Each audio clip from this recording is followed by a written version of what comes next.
think it's important to surround yourself with people that are moving at the same cadence that you're moving. Mentors or like guides or coaches are very important.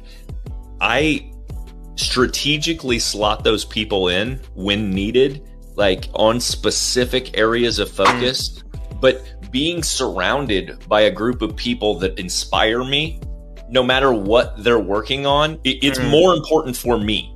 Like, I need to run with the horses that are running. And like that, I don't need your help with my Tuesday. Like, I need to see you out here running next to me on Tuesday.